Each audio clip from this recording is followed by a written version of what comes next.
Hello and welcome. You are now looking at the website zoom.us, also known as zoom.com. Zoom.com is made for online meetings where you can share your screen and your camera as well as message in real time. And most notably, it can also be used as a webinar system. Individuals can join your online meeting if they have connecting through their personal computer or their mobile device. And from a mobile device, Zoom does allow both starting as well as joining online meetings and webinars. So in this course, we will look at the process of setting up and starting your online meetings and webinars. We'll look at the Zoom meeting software in both its basic and advanced forms. We'll also look at integrations with third-party applications. We'll look at those primarily used through the native application. In particular, we'll look at both scheduling and storage options. So we'll start the process with a discussion of plans and pricing and those most likely to be used by both entrepreneurs and information creators. Okay, so with that, thanks, and I will see you in another video. Welcome back. Now, if you come to zoom.com and you go to the link that says plans and pricing, that's going to open up to this pricing page. And what you're going to notice is that there is a free version which will allow you to have up to 100 participants in any meeting up to 40 minutes long. You can have unlimited one-to-one meetings or group meetings, and those group meetings include video conferencing with video and audio and the ability to see the speaker in full screen. You also have web conferencing, which means that individuals can join using their mic and headset from their personal computer or their mobile device. In terms of group collaboration, you'll notice that there are breakout rooms available, as well as screen sharing using an iPad or iPhone application. Now, when you move from free to a paid plan, you will then be able to hold your meetings at least 24 hours instead of the 40 minutes. You'll also be able to have multiple users and manage those users, as well as reports that you can analyze. A paid plan also gives you 1 GB of MP4 storage and cloud recording, and gives you the ability to add in Skype for Business as an integration. When you have a paid plan, you can also pay for cloud storage. Most importantly, though, you can add in video webinars at $40 a month. So that if you want to have individuals over 100 attendees and then do it webinar style, you'll need to have the add-on. Now, what's important about this is that this webinar feature allows you to stream live to both Facebook and YouTube. In this course, we will look at a number of the free features, but we will also look at adding on the webinar, cloud-based storage, and Skype. Okay, so with that, thanks, and I will see you in another video. Welcome back. Now, Zoom does have a partner program. If you hit Control and then the End button, you'll come all the way down to the bottom. You'll notice here on the left-hand side that there is a link to partners. And what you can do is you can click this link that says Refer a Friend. And when someone subscribes to Zoom as a new customer, you'll get points. Those points can then be redeemed as either a gift card or a check. You can also make a formal application to become a reseller or a referral partner. This will require that you fill out an application where you will click this button and you'll fill out the information so that you can be assessed by Zoom. So the simplest aspect of their partner program would be to click this button that says Invite Friends. And you'll notice here that to become part of the referral program, you'll need to be one of their paying customers. So in this case, we are going to go ahead and upgrade to our Pro account. What you'll notice here is that the referral program is only going to be available to you when you become a paying customer of Zoom. Okay, so with that, thanks, and I will see you in another video. Welcome back. Now in this video, we're going to take a look at your meeting settings. I'm going to go to My Account, and you're going to have a number of default settings available to you. In most cases, you can start using the webinar system with the default settings. One thing you'll want to pay attention to is whether you want your visitors to chat in most of your meetings. And again, when you do this, this is going to set up your default settings for all of your webinars. So you'll want to determine how you want to interact with individuals on your webinars. Now, if you have individuals participating with you, you'll want to determine whether you're going to allow them to use the annotation tools on the shared screens. You can turn this feature off by default, and then you'll be the only one that can add notes to your shared screen. Now, if you want to add in the meeting room feature, you can do that here in this version. All you need to do is to turn the meeting rooms on. That setting will be updated, and then your breakout rooms will then be available on your webinars or your meetings. Now, although you'll go through all of the settings to determine how to customize your system, the most important one will be your email notifications. You can have emails go out when attendees join before the host does, and when a meeting is canceled. Again, these are going to be by default, and you can turn these on or turn them off. You'll also want to look at the recording tab, and you'll notice that in each case you're going to be creating a local recording. That means that your recording of your meeting or webinar is going to be saved to your hard drive. Now, if you have a paid version, you are going to have access to a cloud-based storage system. You can also make sure that your webinars are going to be automatically recorded whenever you have one, and that means that you'll need to turn this on. If you want to make sure that individuals know they're being recorded, you can turn this feature on. This will then prompt individuals to make sure they consent to being recorded before your recording actually starts. You can have individuals notified by audio that they're being recorded when you turn on this feature. Okay, so with that, thanks, and I will see you in another video. Welcome back. Now, if you are in the meeting section, you're going to notice a gray area here where you can schedule your meetings directly from your calendar. You can use a Microsoft Outlook plugin, which will connect to your desktop if that's what you use. You can extend using Google Chrome or with Firefox. Now, for the purposes of this video, we're going to download the Chrome extension.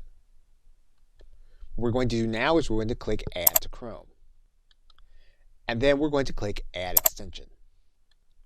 Then in your browser area, you're going to notice that there is going to be a Zoom scheduler available to you. Once you have this dialog box, you're going to want to sign in to your Zoom account.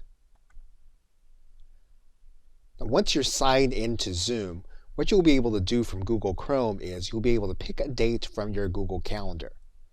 You're going to click on the title and the name, and then what you'll be able to do here is you'll be able to click this link that says Make It a Zoom Meeting. That event will then be saved in your Google Calendar, and you'll notice then that the link is then saved. You'll also then notice, if you refresh your page, that the meeting will be saved in your Zoom group of meetings. Okay, so with that, thanks, and I will see you in another video. Welcome back. Now, you can manage the users on your account by going to User Management and clicking Users. Now, this is going to be a paid feature, so we're going to upgrade our account so that we can take a look at this feature. So once we've upgraded, we can add additional free users, again, depending on our plan. So what we're going to do is we're going to click Add Users, and then we're going to add those users with their email address.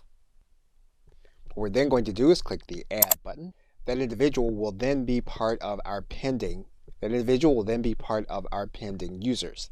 They'll then have to check their email in order to become part of our account. That individual will then have a Zoom account invitation. They'll then need to click this link to activate their account. They will then have a free level of your account to schedule their meetings. And then if you come back to your pending area, you hit your refresh button. That user then will be part of your users on your account. And you'll notice then that they are considered to be a basic or free member. Okay, so with that, thanks, and I will see you in another video. Welcome back. Now, you can create in-meeting closed captioning for those that will be attending your meeting or webinar. And what you're going to want to do is come into your settings area. You're going to want to click this third link. That's going to bring you down to the in-meeting or advanced section. When you find that section, you're going to come to this link. As of the recording of this video, it's the third one down, we're going to click this link over, and then you will then be enabled. That means then that once we are inside of our meeting, we'll be able to come to this right side menu. We'll then be able to click closed caption. And then we have a few choices. We can assign the closed caption to an individual that is participating with us on the call, and we'll need to assign that to them here. We'll also then be able to type the transcription ourselves.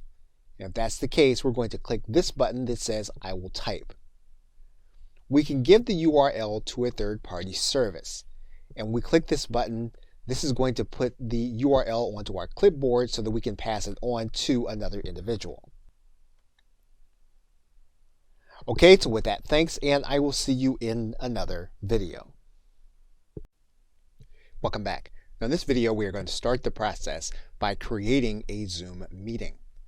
And what we can do is we can either start a meeting by going to this link to host a meeting right now and then distribute the link, or we can schedule a meeting for the future, determining when that time is going to be. So what we're going to do is we're going to click schedule a meeting, and then we're going to write in all of the identifying information. Now, one thing we can do is we can make this a recurring meeting. So if this meeting is going to be once a week or even once a day, we can do that by clicking this link. For the purposes of this video, we're going to take this task off. We can also require registration for this meeting. So for example, we can click this link, and then individuals will need to register before they can attend. You can determine upfront whether video cameras will be available. So for example, what we can do is we can turn on this task. This will mean that video cameras will be available for the host. We can also have video available for the participants. We can then determine how individuals are going to be able to connect. If we determine that we want them only to connect by telephone, we can do that, or by computer audio. It's likely that you'll want both to be available, so we're going to leave this as the default setting. Now again, if you're going to be distributing the link and individuals are going to register, some of these things that you'll be doing on a case-by-case basis. If you want individuals to be able to join the room before you get there, you can click Enable Join Before Host. We're going to untick this. If you only want discussion to occur when you're there, you can click Mute Participants upon entry. And you can use the long meeting ID, but again, if you're going to be distributing the link, you don't have to do this. Now, what you can do is you can enable a waiting room so that when individuals come, they can then be part of a waiting room instead of seeing the standard Zoom screen. Now, because we're using a paid plan, we can determine that we want this meeting to be recorded automatically. We can say that we want it recorded in the cloud, or we can have it to be recorded on our personal computer. If you want individuals to be available to be a host in order to take over the meeting when you are not there, you can do that by putting in their email address here in this area. Once you have it, you can then click Save. What you can then do is click this link to copy the invitation, and then you can copy this invitation into an email. And then you can distribute this information. If you just want to distribute the link, you can copy this link, and then you can distribute the link to individuals to attend the meeting. Now, when the individual gets the link, they're going to be asked to download information to their personal computer in order to attend the Zoom meeting. Now, in the next video, we will start the process of starting the meeting. Okay, so with that, thanks, and I will see you in another video. Welcome back. Now that our meeting has been set, we can come back to this screen, and what we can do is we can click Start This Meeting. Now you'll find the open link to this meeting by going to this section, which is My Meetings, and you'll see it here in this area. All you'll need to do is to go to this Start link. You'll be starting the actual online meeting. When this happens, Zoom is going to start the process of opening up software that's going to download to your personal computer as well as interact with your browser. You're then going to click Open Zoom Meetings. Now, you may want to click this link that says always open these kinds of links in the associated app so that you can save time on this process. Now, for the purposes of this course, we're going to go ahead and we're going to enable this link because we're going to be doing this more than once. We're now going to click Open Zoom Meetings. Now, we've enabled the recording, so the recording is now being conducted as we speak. Now, one of the things that we have done for the purposes of this video is we have disabled the video. If we want to enable our camera, all we'll need to do is to click on top of this icon and our webcam will then be enabled. Now, we can choose to join with our computer audio, and indeed this is something that your attendees and participants are going to go through also. They're going to be able to join with their computer audio, and you're going to see that Zoom is going to remind you that the recording is not going to include audio unless you click Join Audio. So what you're going to want to do is you're going to want to click on top of this button to conduct your meeting with your own computer audio. Now, all of your controls will be at the bottom of the screen.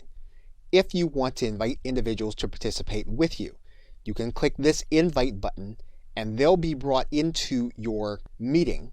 And what you'll do is you'll click this button. This is going to give you links or ways to send the invitation. What you can also do is you can choose the content that you'll be sharing, and you'll do that by clicking this button. This is going to give you the opportunity to choose the screens that you're going to be showing during your meeting.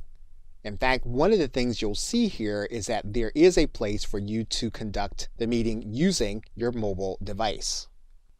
We can be even more detailed with the screen that we're going to be using, a particular portion of the screen, individual computer sound, or content from a second camera. We can also enable the chat for our participants.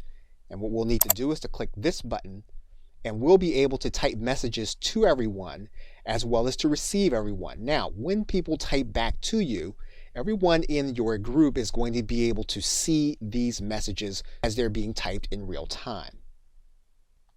You have the ability to either stop or pause the recording by clicking this button. So if you're going to be coming to a place in the recording where you're going to have something that you don't want seen, you can pause the recording here in this area, and then you can turn it back on by clicking this link. Now, we've also discussed the closed caption option. And basically what this is going to do is this is going to give you the ability to either have someone type the notes as they're being conducted in real time, or you can type them here also. If we click this button, you'll then be able to see your controls for closed captioning. You'll also see here that you have breakout rooms, and this is going to be for your participants, not for your attendees to a particular webinar. So what you're going to want to do is you're going to want to click this button once you've completed the presentation or the meeting, and you can click this link that says End Meeting. You can then assign a host to the meeting if you just want to leave it, or if you want to end the meeting, you can click this button that says End Meeting for All. Then Zoom will begin the process of getting your meeting recording ready. You'll then determine where you want your meeting recording to be housed. And then your Zoom recording will be present in the folder that you designated. Okay, so with that, thanks, and I will see you in another video. Welcome back. Now, in cases where you're going to have more than 100 attendees, you're going to want to host a webinar. Now, on the webinar, you will not be able to have more than 100 participants. However, you will be able to have those 100 participants plus other attendees to view the content. Now, to do that, you're going to need to do that from your webinar section. And you'll notice that one of the things that a webinar allows you to do is to monetize your individual events using PayPal and Zapier. Now, in order to do that, you're going to need to add your webinar plan onto your Pro plan. That means then that you're going to need to go to your billing section of your account. And then what you'll need to do is you'll need to go to your webinar add-on. And you'll see it here in the bottom panel. And you'll see that as of the recording of this video, the webinar add-on is an additional $40 every month. What you'll do is you'll click this Add button. Now, what you'll be determining is how many participants on your calls you'll be having. So if you want to have more than 100 people participating with you, with their camera, and the ability to interact with you, you'll want to up that number from 100 to either 500 or 1,000. However, if you want 100 participants and you want the others to be able to view your content, you'll be able to do that using the webinar feature. And you can start at the lowest plan. Now, one of the things about Zoom is that you can flexibly add a program on.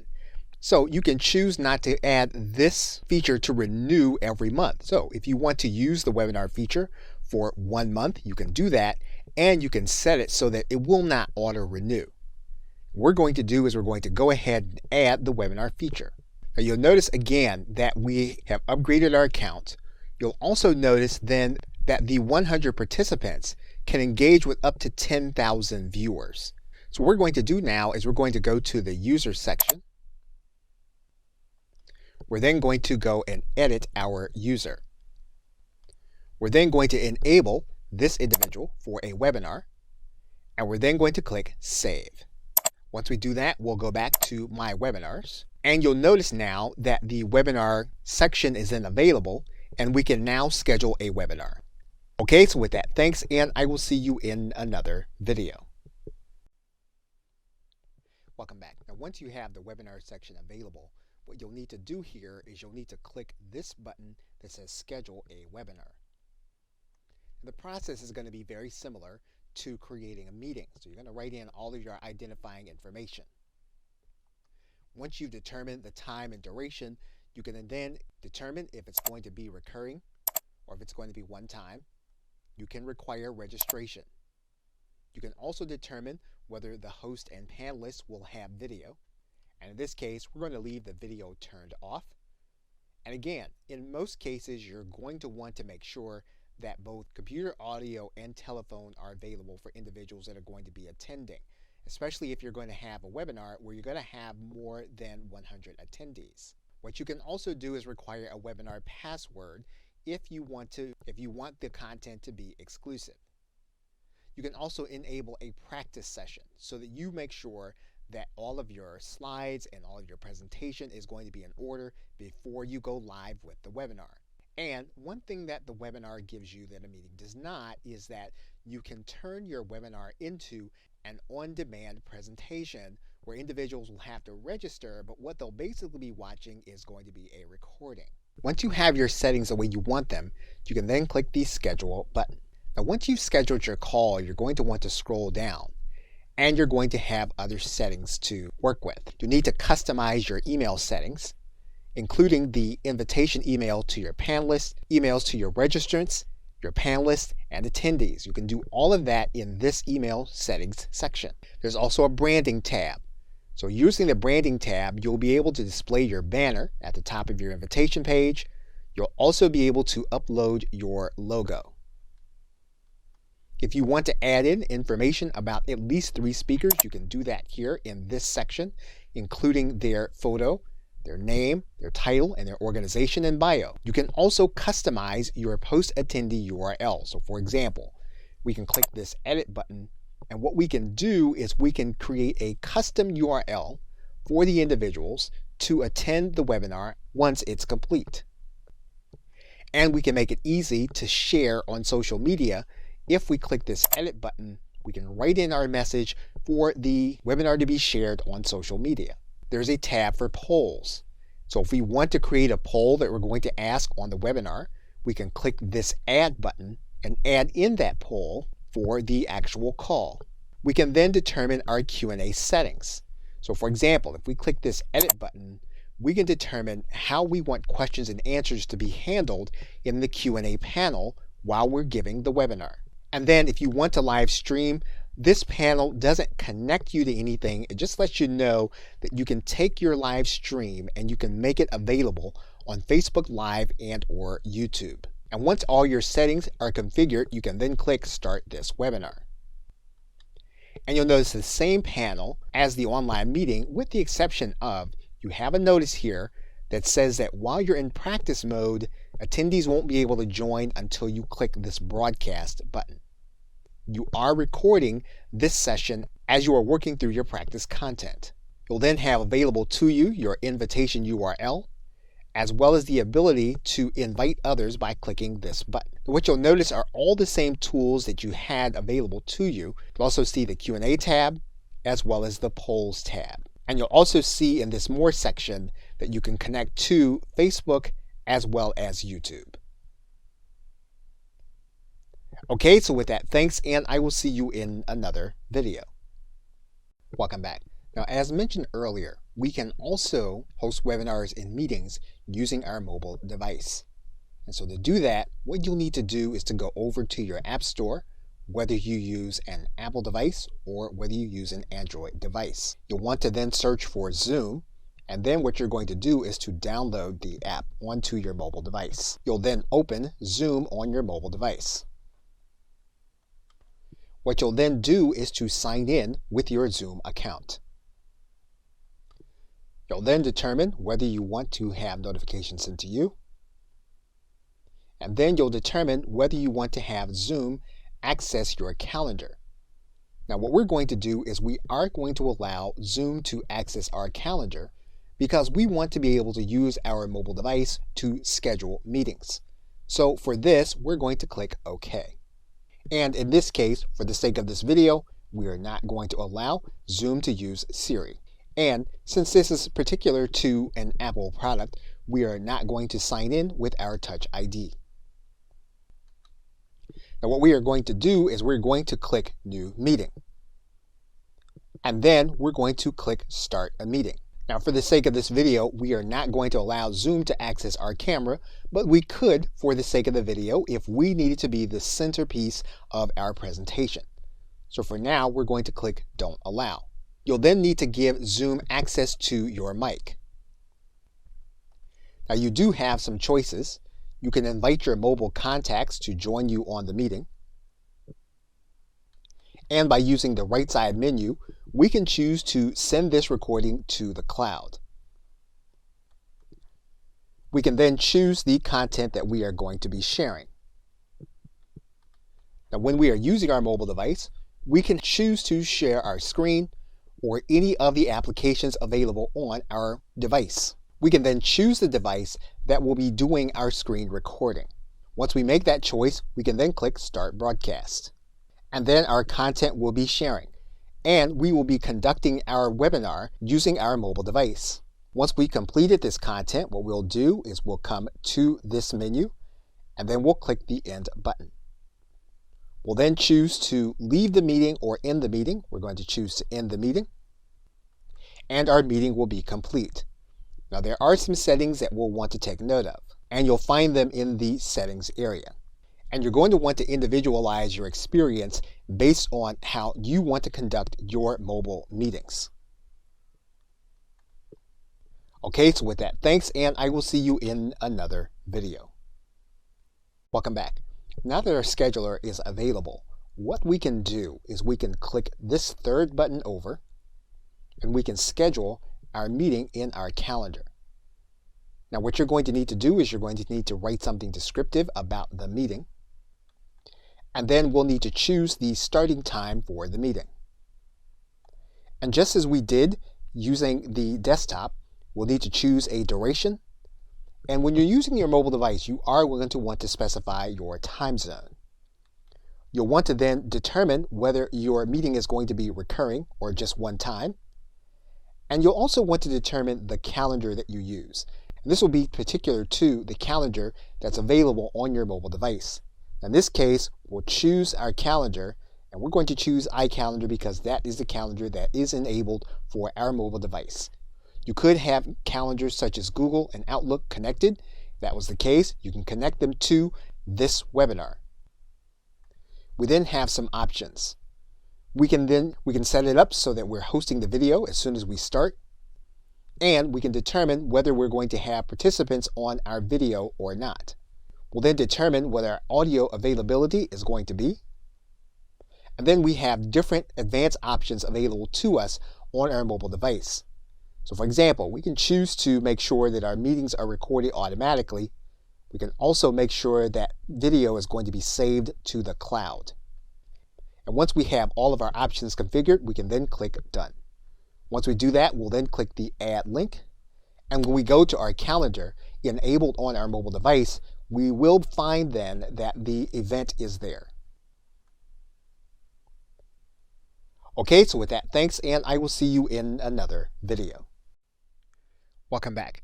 Now, if you've saved your recording to the cloud and you have the pro version, when you finish your webinar, one of the things you'll notice is that your recording will be processing in your recording area, and you'll need to click the tab that says Cloud Recordings, and you'll see the processing taking place. If you've done a recording and you've saved it to your local device, you'll see if you click this tab, you'll have that recording available to you, and Zoom will note the location where that recording has been saved. If we want to delete that recording, all we'll need to do is to click this link, and then we'll click this delete button. And we can do the same for the cloud recording once its process is complete. Once your process is complete, what you can do is you can come to your recordings, you can go to this More tab, and then you're going to either download the files or delete them. Now, if you need to download them to edit them, to process them, you can click Download. Now, your browser may alert you that Zoom wants to download multiple files. If that's the case, you're going to click Allow. You'll then see your files availavailable to you in M4A format for audio and MP4 format for video. And once you've successfully downloaded your files, you'll want to go ahead and delete them so you'll be able to manage your storage as you go. Okay, so with that, thanks, and I will see you in another video. Welcome back. You are now looking at version 8 of the screen sharing and recording program Camtasia. And we're looking at this application because we're going to use it in order to edit our Zoom recording. Now, you may not have Camtasia, so you'll be able to use any editing program to edit your recording as long as it can edit MP4 recordings. So what we're going to do is we're going to then take our file command, and then we're going to import the media into our clip bin. Once we have the video there, all we're going to do is we're going to add it to our timeline. Now, every editing program is slightly different. However, you are going to have a timeline available to you. You are going to be able to view both the audio and video in your recording. Now, if you are using Camtasia, one of the things that you can do is you can then separate the audio from the video. We're going to do that by right-clicking and then adding Separate Audio and Video. We can then move through the content in real time, come to the position where we want to edit out the portion that we want, and then we will then stretch the timeline indicator, and then we'll cut that piece out of the recording. Now, whenever we make edits to Camtasia or any other editing program, what we're basically doing is we're creating a different file, which is a project file.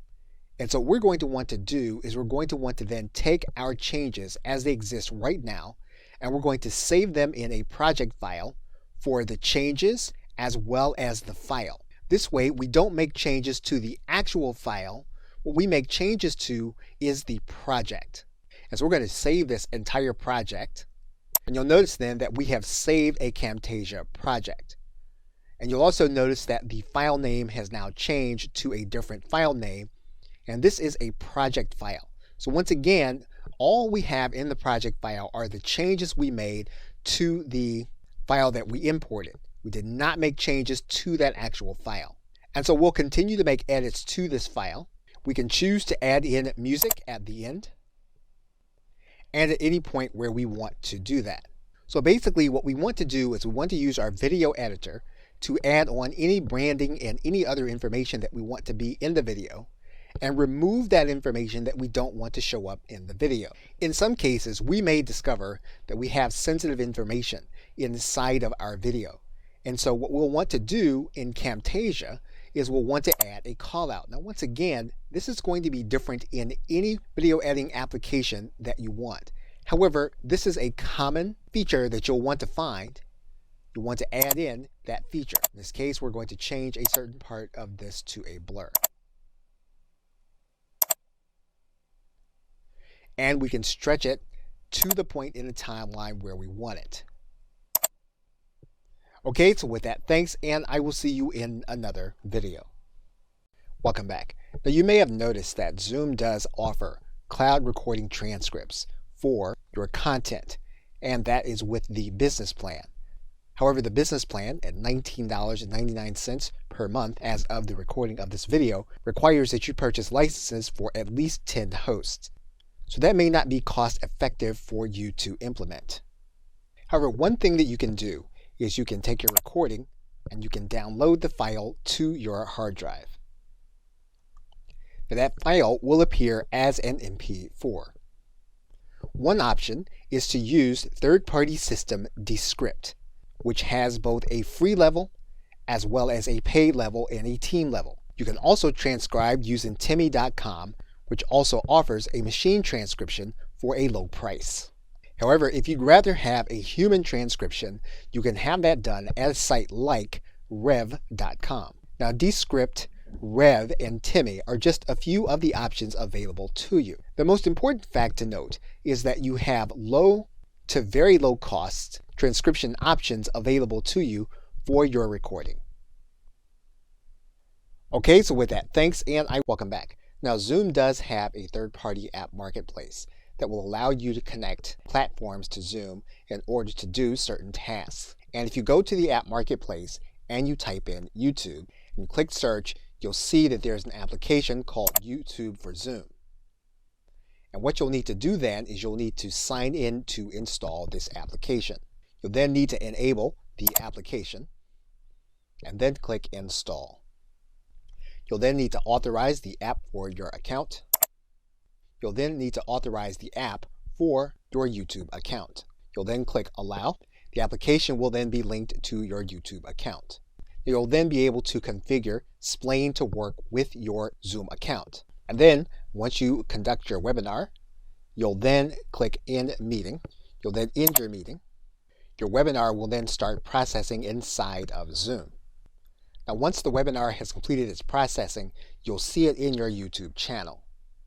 And because we set up the webinar to be automatically deleted, you'll no longer see it in your cloud recordings, you'll see it in your trash. Now, in order to find the app or uninstall it, you're going to need to go to the app marketplace. And you should be signed into the marketplace. What you'll want to do is to click Manage. You'll see your installed applications, and you'll see this application installed. If for some reason you want to uninstall it, you'll just click this link. Now, it's a good idea to get more information about the application before you install it to your Google account, as well as before you install it to your Zoom account. And you can find out more about the application from splain.io. You'll note that this is a 30-day free trial that you'll be using in order to use Splain with your Zoom and your YouTube account. Okay, so with that, thanks, and I will see you in another video. Welcome back. Now, Zoom does have integration into your cloud-based storage. And to find it, you'll need to scroll down inside of your settings, and you're going to go to this integration tab. And what you'll see here is that you can enable Google Drive, Dropbox, Box, and Microsoft OneDrive. So what this means then is while individuals are on their mobile device, they will be able to share content from their cloud-based storage. So while the individual is on your call, what they'll then need to do is to click the bottom of their screen, and they'll be able to share their content from the drives you have enabled. So for example, in this case, if we click Google Drive, our Google Drive will then be available to us using our Zoom meeting. And once we enable the document, all we'll need to do is to click Share. The file will then start a loading process and will then be part of our sharing process using our mobile device in our Zoom meeting. Okay, so with that, thanks, and I will see you in another video. Welcome back. You can automate the process of transcript creation in the Zoom Marketplace. And if you look at the Zoom Marketplace and you come down into the recording and transcriptions area, you're going to see one link for Trent. We're going to click that link. Now for the Trent integration, you'll need to install it to your Zoom account. And this will automate the process of sending your recordings straight to Trent so that you can have them transcribed. Now, Trent is a machine transcription. It has a free trial, and its pricing is going to be slightly less than human transcription and slightly more than most of the machine transcriptions. So this application is something worth looking at if you do want to spend a little more for your machine transcription and the automation process.